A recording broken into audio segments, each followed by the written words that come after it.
fuerza. Te bendiga. Buenas noches. Espérate.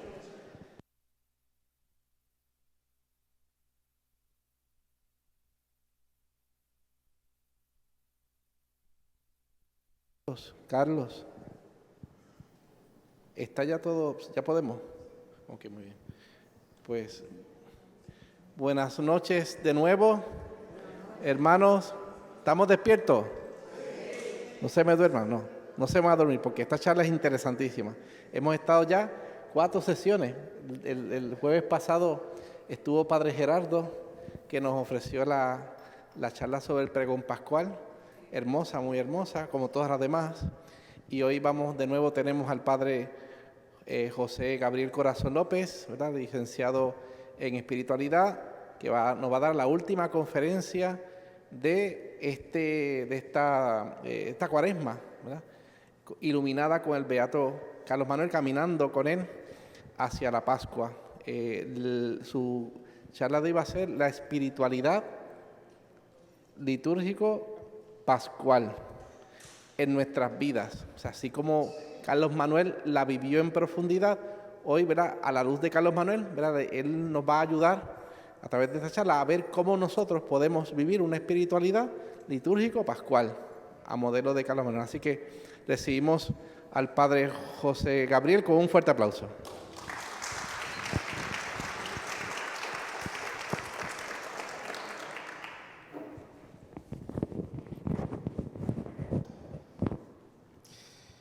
Buenas noches a todos. Y como decía el Padre Edwin, hoy un poco el tema es la espiritualidad litúrgico-pascual hoy en nuestra vida. Y creo que podemos comenzar con Ave María. Dios te salve María, llena eres de gracia, el Señor es contigo. Bendita tú eres entre todas las mujeres y bendito es el fruto de tu vientre Jesús. Santa María, Madre de Dios, ruega por nosotros pecadores, ahora y en la hora de nuestra muerte. Amén. En nombre del Padre, del Hijo y del Espíritu Santo.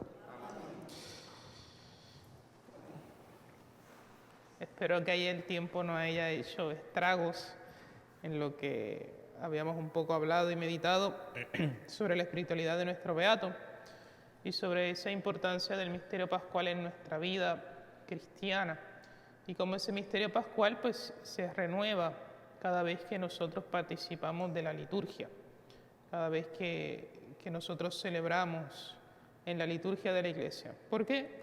Si nos olvidamos de eso, pues la charla de hoy va a ser un poquito medio extraña. Si lo tenemos un poquito medio fresco, pues entenderemos, pienso que un poco mejor, aquellas ideas que quiero compartir con ustedes esta noche. Esa espiritualidad litúrgico-pascual, ¿cómo vivirla? Decía Boyer que una de las formas de vivir esa espiritualidad litúrgico-pascual hoy era recuperando la comprensión de la Escritura a la luz de la tradición de la Iglesia y de la liturgia de la Iglesia. Pues si ustedes se dan cuenta, nosotros durante toda la liturgia, sobre todo en las misas, mucho más después de la reforma del Concilio Vaticano II, que ha puesto más texto de la Sagrada Escritura, nosotros leemos la Escritura, leemos la Biblia, incluso muchas de las oraciones, eso a lo mejor le pueden pedir después al Padre Gerardo que les hable de eso, ¿no? Muchas de las oraciones de nuestras misas, las oraciones de la misa, las oraciones, incluso las que cambian, la oración colecta, la oración sobre las ofrendas, la oración después de la comunión, muchas de ellas están basadas, si no por decir todas, están basadas en la Escritura, aunque no es una cita textual, pero a veces uno como que cuando escucha o cuando la lee hace referencia como que a algún texto de la Biblia que le viene a la mente, porque también la liturgia es, podríamos decir, un poco de la escritura orada, al Padre Gerardo o al Padre Leo, que esos son su especialidad, pues a lo mejor les puede ahí un poquito hablar de eso. Decía Boyer que meditar la palabra de Dios en la escuela de la liturgia para poder vivirla en plenitud. Por tanto, es descubrir la liturgia como la palabra de Dios orada y la fe vivida. ¿Por qué? Porque en la liturgia esa palabra de Dios como que vuelve a hacerse viva y vivificante. Y las enseñanzas de Cristo entonces surgen a la vida y adquieren un sentido nuevo y actual. Eso se supone que es lo que haga la homilía, ¿no? Cuando la homilía, que los sacerdotes tenemos esa gran responsabilidad, y los diáconos, los ordenados, tenemos esa gran responsabilidad de la homilía. La homilía un poco lo que trata de hacer es eso, es actualizar esa palabra que hemos escuchado, que hemos acabado de escuchar en la liturgia de la palabra, actualizarla, que verdaderamente se torne en una palabra viva y vivificante. Incluso nosotros podemos también como que actualizarla en nuestra vida. La palabra, lo que nosotros leemos en la Eucaristía, la liturgia de la palabra está súper accesible a nosotros. Hay misales, hay misalitos mensuales, hay yo no sé qué cosa, que si uno se apunte la recibe en el email. Y si uno se va dando cuenta, sobre todo también los domingos, y uno antes de venir a la misa lee esas lecturas y trata de buscarle cuál es el hilo conductor, y sobre todo con la primera y el Evangelio, que de cierta forma siempre están conectadas esas dos lecturas, y uno va buscando como ese hilo conductor, se va dando cuenta que la palabra de Dios también se va actualizando en nuestra vida. Y uno va viendo también un poco por dónde la liturgia quiere irnos llevando. Pues, por ejemplo, no es lo mismo leer el Evangelio que leímos hace unos domingos de la resurrección de Lázaro, no es lo mismo leerlo en Cuaresma que leerlo en la fiesta de Santa Marta. No es lo mismo, es el mismo Evangelio, pero el enfoque que quiere dar la liturgia es otro. Y de esa forma también nosotros como que vamos actualizando esa palabra de Dios. Luego tenemos que participar activamente en la liturgia. El concilio decía que nosotros tenemos que tener una participación activa de la liturgia. Eso hay que entenderlo bien, porque participación activa no es activismo. Es decir, yo participo activamente metiéndome en la liturgia, orando con la liturgia, haciendo lo que me toca hacer en la liturgia, y no necesariamente porque haga muchas cosas, significa que estoy participando activamente. Una de las cosas que yo le digo a los monaguillos de mi parroquia, sobre todo cuando vienen estas grandes fiestas, la vigilia pascual, que eso es casi, que hay que leer todos los años las rúbricas, porque siempre se nos olvida algo cambia, que si no quede antes. No es el mucho hacer, es el celebrar, no es el meternos en la liturgia. Y recuerdo, yo tuve la oportunidad de, siendo diácono, poder servir en la misa crismal cuando estaba en Roma con el Papa. Y recuerdo que Monseñor Marini, que era el maestro de ceremonia en ese entonces del Papa, antes de empezar las prácticas, nos reunió a todos. Hicimos una oración y nos acordó, ¿no? Es un servicio a lo que ustedes están haciendo. Y él dijo, pero recuerden ante todo vivir lo que están celebrando. Si no se envuelvan en lo que tienen que hacer, no se envuelvan en hacer para aquí o para allá, sino ante todo vivan lo que estamos celebrando. Porque de lo contrario, por más que sirva, por más que haga, por menos que haga, si no vives verdaderamente lo que estás celebrando ese día, pues de nada vale, ¿no? Entonces, esa participación activa no es activismo, es decir, no es que hay que hacer muchas cosas para vivir la liturgia. Podríamos entonces decir que es una activa participación, es decir, participar de forma activa, de forma consciente. Y eso pues lo podemos hacer, bueno, ya una de las cosas te las dije, ¿no? Profundizando y meditando las oraciones y las lecturas de la misa, ¿no? Incluso las oraciones, lo que le llaman la eucología, las oraciones que cambian también, ¿no? La oración colecta, la oración sobre las ofrendas, la oración después de comunión, pues rezándola y haciéndolas nuestras, profundizándola, luego dejando de lado la prisa. Eso es una cosa que el Beato nos recordaba mucho también en No echemos a perder la vigilia pascual, ¿no? Hay gente que tiene tantas razones pastorales para cortarlo todo y coger siempre la forma breve, que es una cosa increíble. Hay razones pastorales para cortar las cosas, pero para hacerlas largas y como la forma larga, pues eso no hay razones pastorales. Entonces, si siempre estamos con prisa, o viendo el reloj, o que la misa no dure más de 1 hora, o que yo no sé qué, pues no nos vivimos la liturgia. Pues empezamos queriendo acabarla. Entonces, pues no se vive. Entonces hay que dejar de lado un poco la prisa, sobre todo en un mundo tan rápido en que vivimos. Entonces hay que con calma para poderla vivir y para poderla profundizar. Otro punto importante para vivir esta espiritualidad hoy es pues la formación. Todos tenemos que formarnos también dentro de la liturgia, porque la liturgia no está hecha para una élite, o la liturgia no es solamente de los curas, sino que la liturgia es de todo el pueblo de Dios.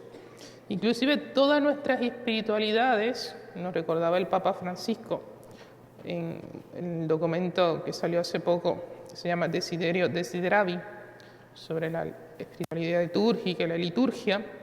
Toda espiritualidad debería tener como que por base esa espiritualidad litúrgica, porque la liturgia es la oración de toda la iglesia.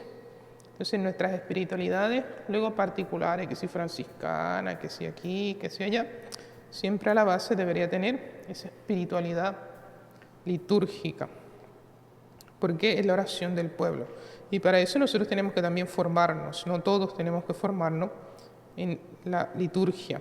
Decía el Beato, no se diga que el pueblo no puede entender, pues la liturgia es para el pueblo santo de Dios y no para un grupo selecto de eruditos. Eso también es otra. Me acuerdo que de monaguillo, de seminarista, conocía, pero vamos a cortar eso si eso la gente no lo entiende. Ahora vamos a hacer eso si eso la gente, ¿se lo explicaste alguna vez? Porque es que la gente, si está hecha para la gente, se supone que la gente tenga que entenderlo, y si no lo entiende hay que explicarlo, porque para ellos está hecho. Entonces quitar las cosas, pues eso no resuelve absolutamente nada.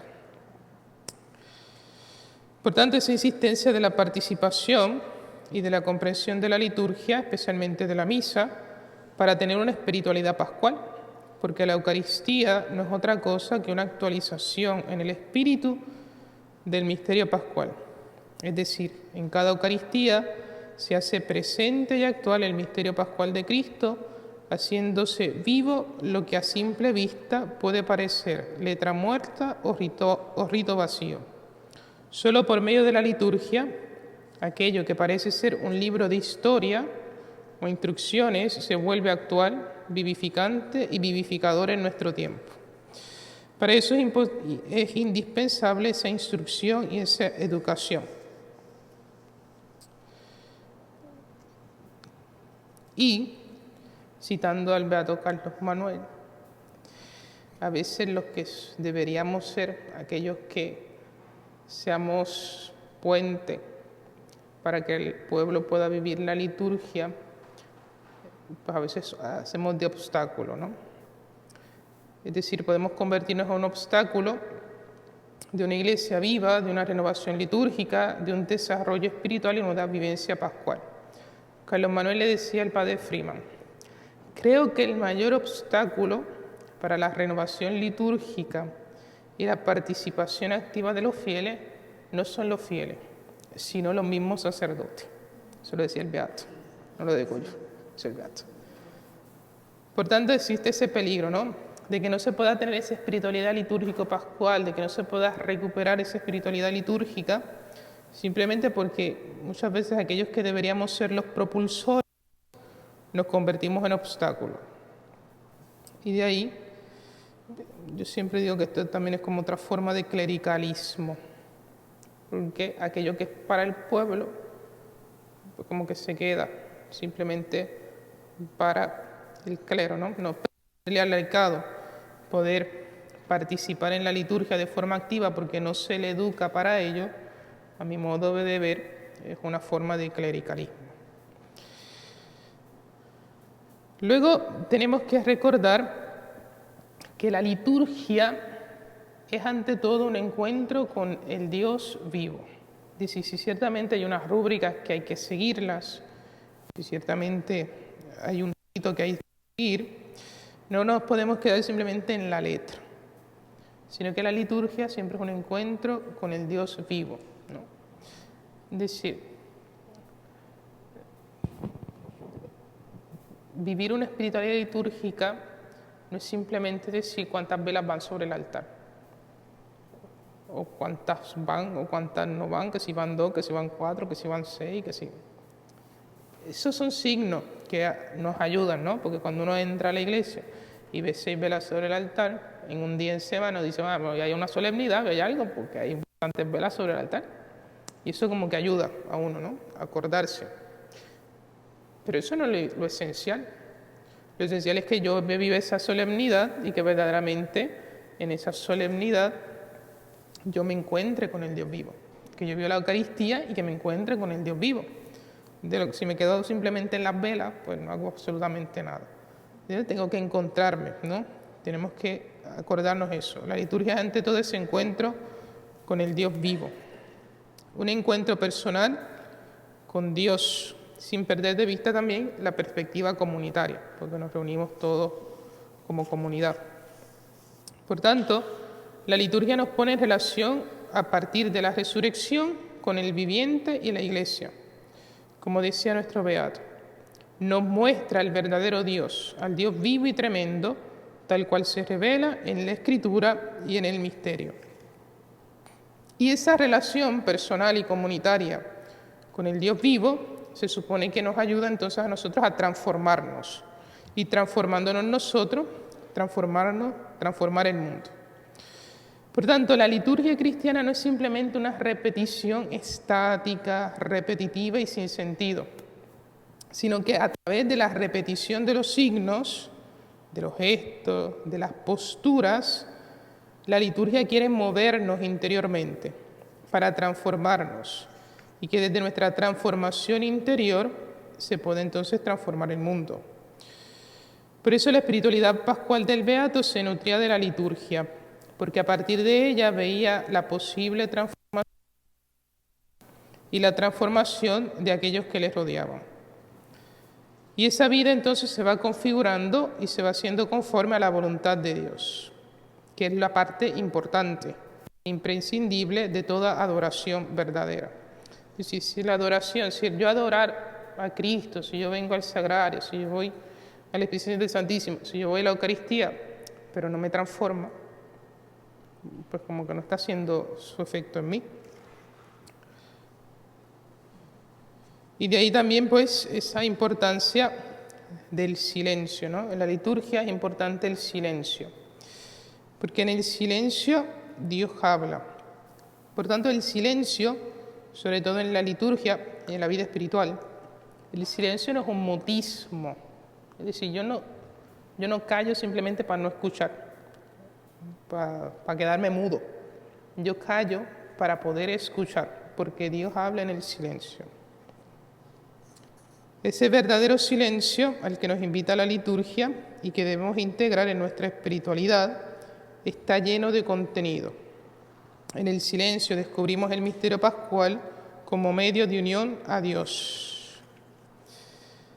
Decía el padre Canta la Mesa, que es el predicador de la Casa Pontificia, creo que la meditación pasada, hace 2 meditaciones, hablaba del silencio en la liturgia y decía que en la liturgia hay 2 tipos de silencio.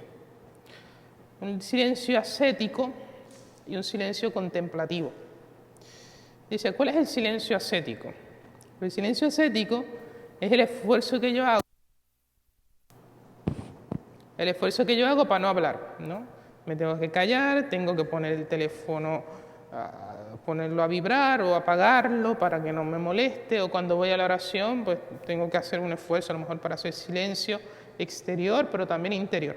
Es el silencio ascético. Pero hay un silencio contemplativo, Es decir, ese silencio contemplativo no es tanto en que nosotros hacemos, sino como que si Dios mismo como que nos los impusiera, como que viene simplemente dado por Dios. Es decir, ese es el silencio propio después de comulgar.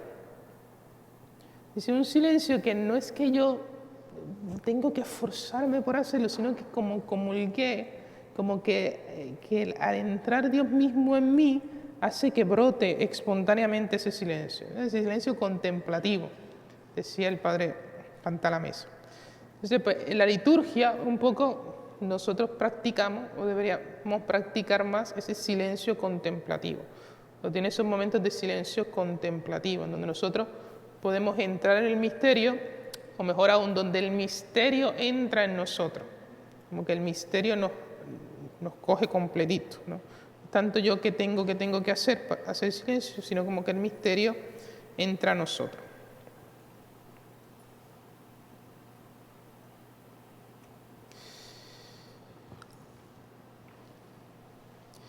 Luego, la espiritualidad pascual un poco nos ayuda a entrar en el misterio con letra mayúscula desde los misterios.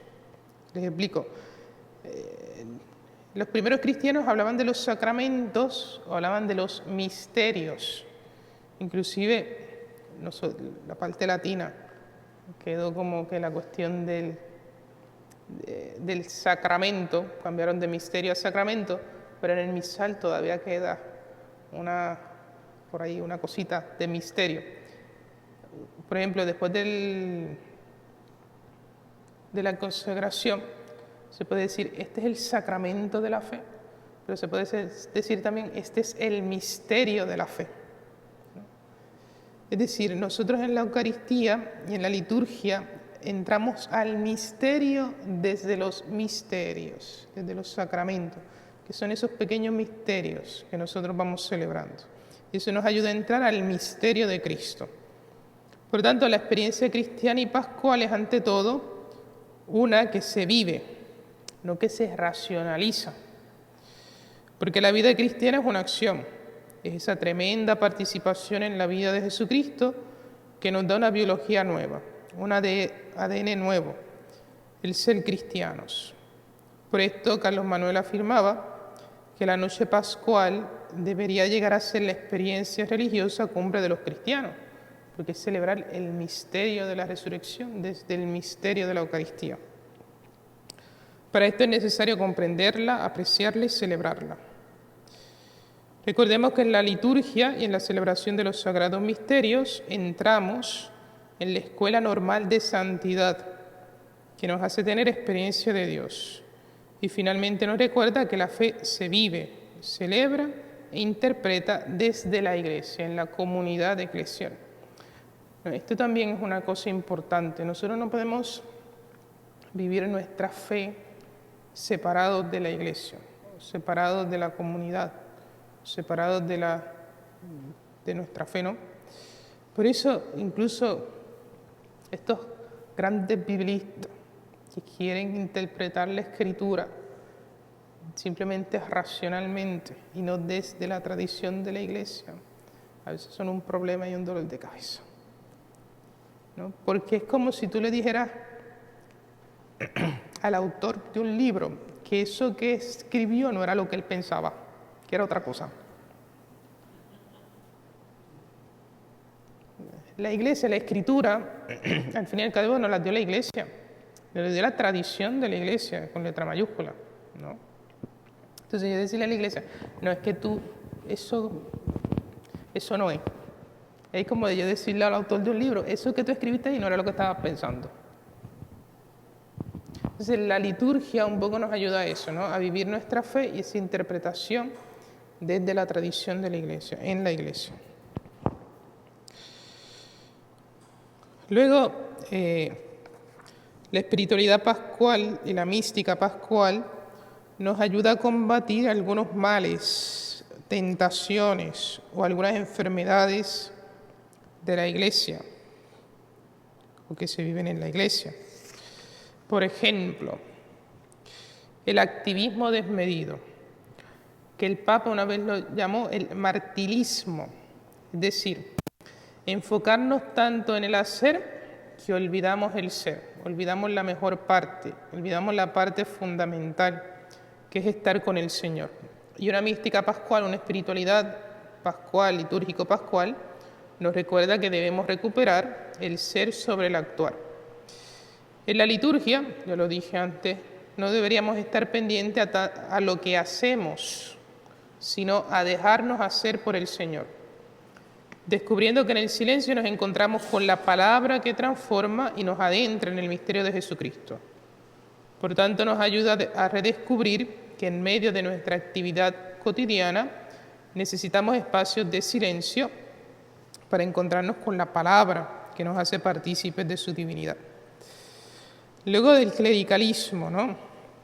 Si somos conscientes que tanto los clérigos como los laicos tienen en esa liturgia, cada quien haciendo lo que les toca, lo propio, pues evitamos el clericalismo. Porque la liturgia es de todo, ¿no?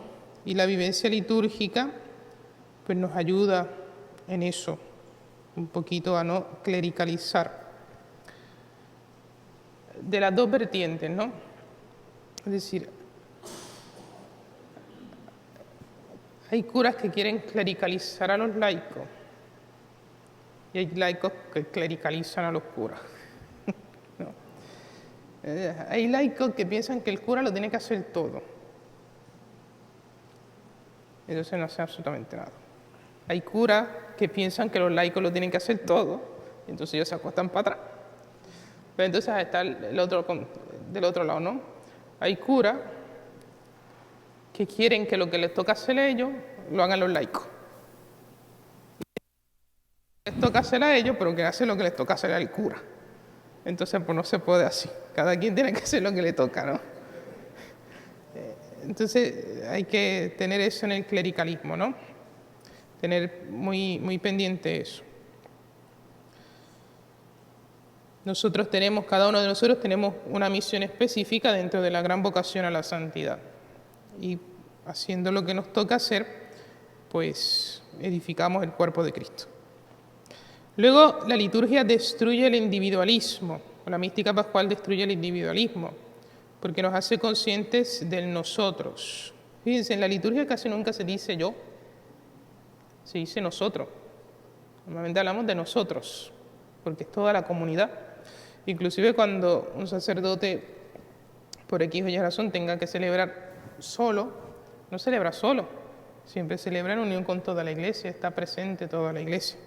Por tanto, un poco esa espiritualidad pascual, esa espiritualidad litúrgica, nos ayuda a destruir el individualismo.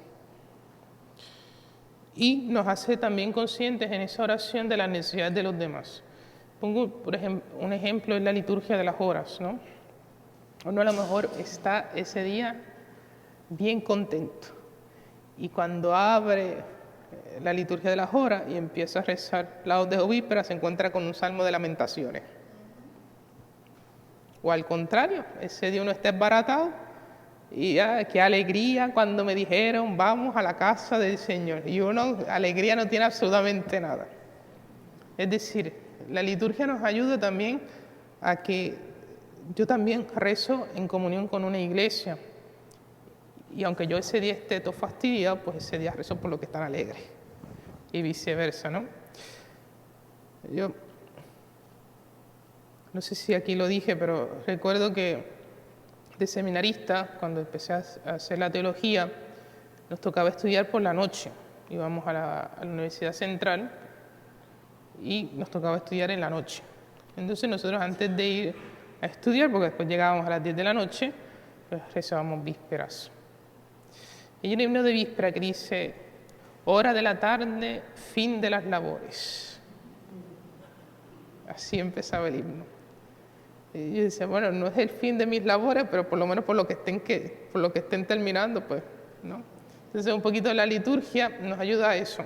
Aunque no es lo que yo siento, aunque a lo mejor no es lo que me toca hacer ahora, porque ahora, bueno, yo tuve labores durante el día, estuve estudiando, pero ahora es como ir a la clase. como que dice, ahora es que voy a empezar yo las labores. Pues si ese día me tocaba rezar por los que estaban terminando las labores, pues rezamos por los que estaban terminando las labores, ¿no? Luego nos ayuda a evitar la planificación excesiva. Decía el Beato, ¿no?, que a veces nosotros nos quedamos en obras útiles, pero de segunda importancia, olvidándonos de lo esencial, de redescubrir la vivencia del misterio pascual en nuestra vida y ayudarla a redescubrir a los demás. Decía el Beato, lo cito, ¿qué esfuerzos hacen los católicos, sacerdotes y seglares, para organizar tantas obras, en sí útiles, pero de importancia? ¿Qué de tiempo, trabajo y afanes a ellos dedicadas? ¿Cuál no sería el resultado si se tomasen el mismo interés y dedicasen el mismo afán para promover el retorno a las cosas esenciales mediante un nuevo descubrimiento de la liturgia? ¿Cuánto no lograrían si laborasen porque esa fuese comprendida, practicada, vivida y amada a plenitud por todo el pueblo cristiano? Luego pues nos ayuda a descubrir al Dios vivo, la liturgia y la espiritualidad litúrgico-pascual, sobre todo en esos momentos más oscuros de nuestra existencia. Pero obviamente para eso hace falta un poco de cambio de mentalidad. Es decir, recordar que la resurrección del Señor, al Dios vivo que nosotros encontramos en la liturgia, nos vivifica a nosotros. En la resurrección del Señor, Jesucristo nos resucitó individualmente, o de forma individualista, sino que en su resurrección el Señor mismo nos resucitó a nosotros. Nosotros ya gozamos de esa resurrección del Señor. Y que incluso en las noches más oscuras de nuestra vida, también nosotros podemos encontrar y descubrir a ese Dios vivo. Y cuando nosotros descubrimos a ese Dios vivo, pues entonces se nos quita, en palabras del Papa Francisco, ese mal de la cara fúnebre, ¿no? Y podemos entonces vivir la alegría del Evangelio, que nace obviamente de esta que Dios vive y que en Él también cada uno de nosotros vivimos. Luego nos ayuda a caminar juntos. Esa palabra de sinodalidad, del sínodo, de caminar juntos, pues nosotros de cierta forma la vivimos en la Eucaristía. De cierta forma la Eucaristía también es como que esa gran sinodalidad de la Iglesia, o también da muestra esa gran sinodalidad. Porque la celebración eucarística es la raíz y la expresión más verdadera de un caminar juntos. Ir juntos en el camino, en la unidad del Espíritu Santo para caminar hacia el Padre. La liturgia es la cumbre a la cual tiende la actividad de la Iglesia y al mismo tiempo la fuente de donde emana toda su fuerza, nos dice el Concilio Vaticano II. Por tanto, en la liturgia reencontramos nuestra propia identidad y desde ella podemos hacer presente la misión de la Iglesia en el mundo. Fíjense, hay un documento de la Comisión Teológica Internacional que habla sobre la sinodalidad en la Iglesia, y una parte del documento en donde va como que sacando la Eucaristía de la liturgia, de la misa, en donde se va haciendo presente esa sinodalidad. Comenzando, porque sinodalidad, sínodo ciertamente es caminar juntos, pero no es caminar juntos hacia cualquier sitio, es caminar juntos hacia el Padre. Luego, caminamos juntos, pero no porque nos encontramos de manera al azar. Caminamos juntos porque el Padre nos convoca, porque Dios Trino nos convoca. ¿Cómo nosotros comenzamos todas nuestras Eucaristías? En nombre del Padre, y del Hijo, y del Espíritu Santo. Es el Dios Trino que nos convoca. Y yo no vengo a la misa, aunque hay un horario, pero yo no vengo a la misa, o no vengo a la misa por el horario simplemente. Vengo a la Eucaristía porque es que Dios Trino me convoca para la Eucaristía. Luego, en ese caminar juntos tenemos que reconciliarnos. Que después lo que hacemos es pedir perdón. Hermanos, para celebrar dignamente estos sagrados misterios, comencemos por reconocer nuestros pecados. Y cuando yo reconozco mis pecados, no reconozco mis pecados solamente contra Dios, también reconozco mis pecados contra los hermanos. E inclusive el pecado más individual, tengo que tener la conciencia de que afectó al que tengo al lado y pido su intercesión. Luego, camino juntos y hay un diálogo, pero camino juntos y dialogamos, pero primero yo dialogar y decir lo que el Espíritu me inspira, tengo que primero escuchar la palabra. Tenemos la liturgia de la palabra. Y en ese diálogo, que también se da a través del silencio, ese diálogo entre la palabra que se me da y mi respuesta, pues es ese diálogo que San Pablo VI decía que el diálogo era como una conversación espiritual. Eso significa que tengo que escuchar, tengo que respetar al otro. La sinodalidad, nosotros ya la vivimos desde la liturgia. Nosotros ya la vivimos desde la Eucaristía, ese caminar juntos. Obviamente, eso tiene que convertirse y ponerse en práctica en otros aspectos. Si nosotros vemos la misma estructura de la Eucaristía, ya podríamos decir que tiene una espiritualidad sinodal, ¿no? Se recuerda lo que decía al principio, ¿no? La espiritualidad litúrgica debe ser la base de toda espiritualidad. Ahora está de moda hablar de una espiritualidad sinodal, que en realidad es una espiritualidad, es la espiritualidad de comunión que permea todo el Concilio Vaticano II. Y en esa espiritualidad de comunión que permea todo el Concilio Vaticano II, el concilio hablaba de la importancia de la liturgia como la fuente y la cumbre de la vida de la Iglesia. O sea que, de cierta forma, lo vivimos, ¿no? Nos ayuda ese caminar juntos.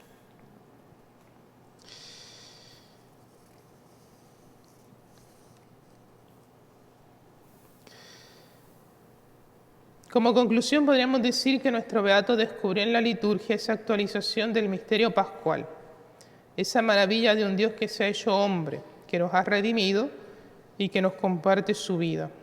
Y esa maravilla cambió su vida, su existencia, transformándolo y cristificándolo. ¿Cuál sería la invitación? A que nosotros también podamos descubrir esa maravilla. Fíjense, muchas veces cuando Monseñor Marini era maestro de ceremonias del Papa, contaba una anécdota que le pasó él estando en Génova, siendo maestro de ceremonia del cardenal de Génova. Se las cuento porque me parece muy edificante, sobre todo en esta cuestión de la maravilla. Contaba Monseñor Marini que estaban en una ordenación sacerdotal, con todo lo bonito que es una ordenación sacerdotal, pero obviamente es un rito un poco largo y podría ser extenuante para un niño pequeño. Al final de la misa se acerca esta familia que conocía al cardenal de entonces, se acerca a la sacristía, el cardenal lo saluda y se dirige al niño y le dice: bueno, ya a lo mejor para ti fue un poquito pesado, ¿no? La misa un poco larga. Y el Papa le dice al cardenal: no, fíjese, eminencia, en un momento de la misa, mi hijo se dirigió a mí y me dijo: papá, qué maravilla, qué maravilla. Fue lo único que dijo el niño, ¿no? ¿Qué fue lo que vio ese niño en esa ordenación presbiteral que le pareció una maravilla? No fue que hubiesen hecho cosas extrañas y cosas raras, hicieron la liturgia, todo, pero ahí él vio esa maravilla. Y un poco esa es la invitación que nos hace la liturgia, ¿no?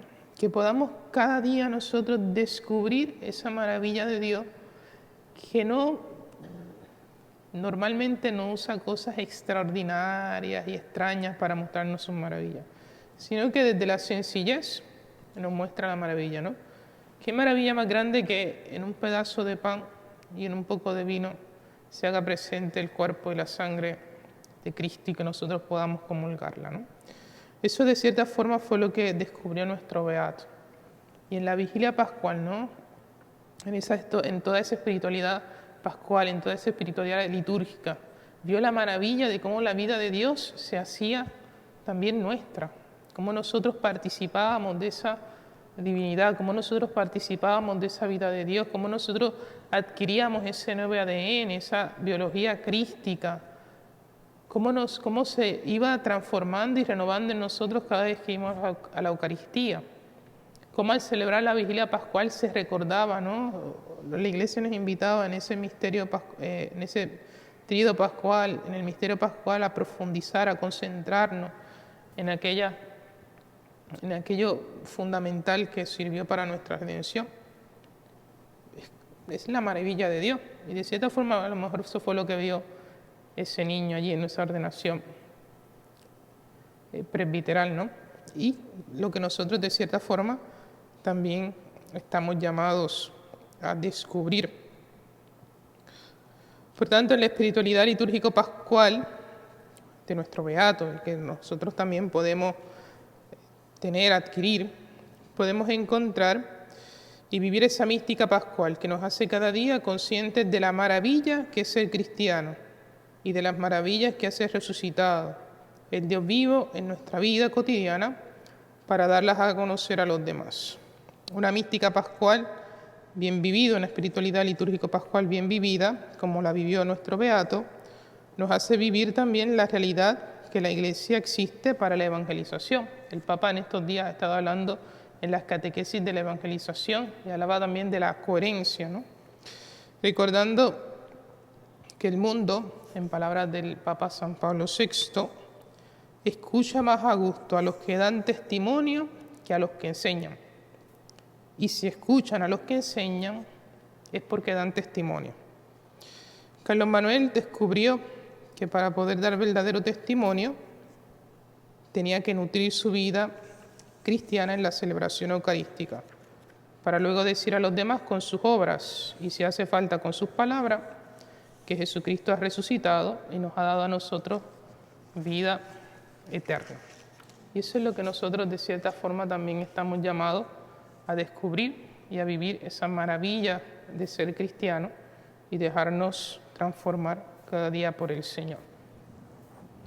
No sé si hay alguna pregunta, duda, comentario.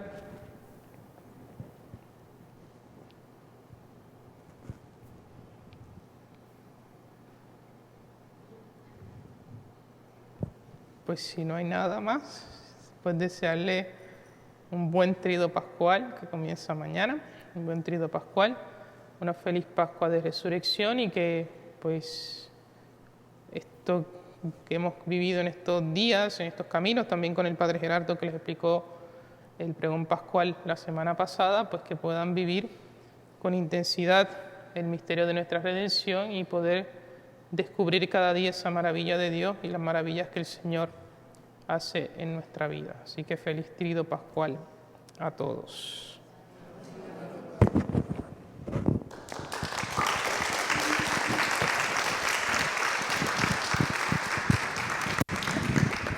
Agradecemos de nuevo la presencia del Padre José Gabriel Corazón con nosotros. Gracias por estar con nosotros durante este tiempo que ha sido buenísimo, porque nos ha preparado durante toda la Cuaresma para hacer este recorrido, para celebrar el tríodo pascual, ¿verdad? Con Carlos Manuel. Sí, te agradecemos mucho.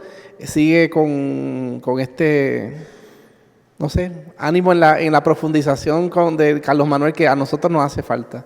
O sea, yo creo que en Puerto Rico una de las cosas que nosotros tenemos que seguir meditando y profundizando es la vida del beato Carlos Manuel, que es un modelo para nosotros. O sea, es un modelo de un santo laico,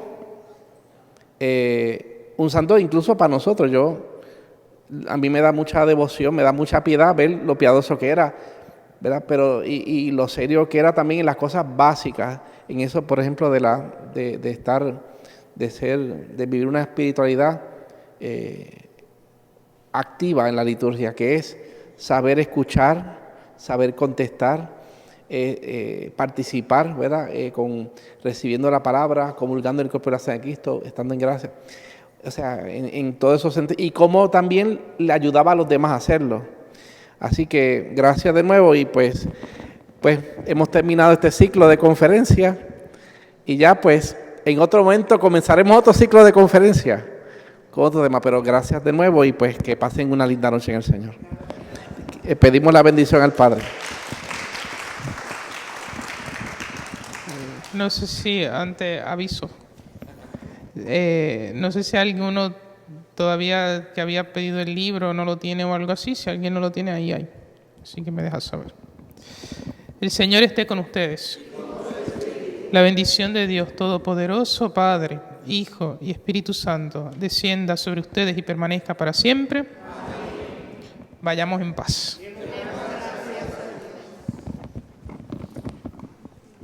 Les quería decir también que si alguien quiere, el libro del Padre está buenísimo. También se encuentra, hay un libro de la biografía de Carlos Manuel que es bastante, tiene 400 páginas, que también es de la vida del beato Carlos Manuel, que también se encuentra.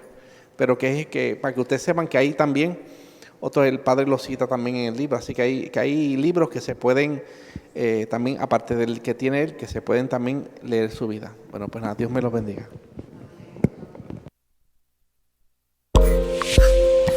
Pero compren el libro, ¿sabes?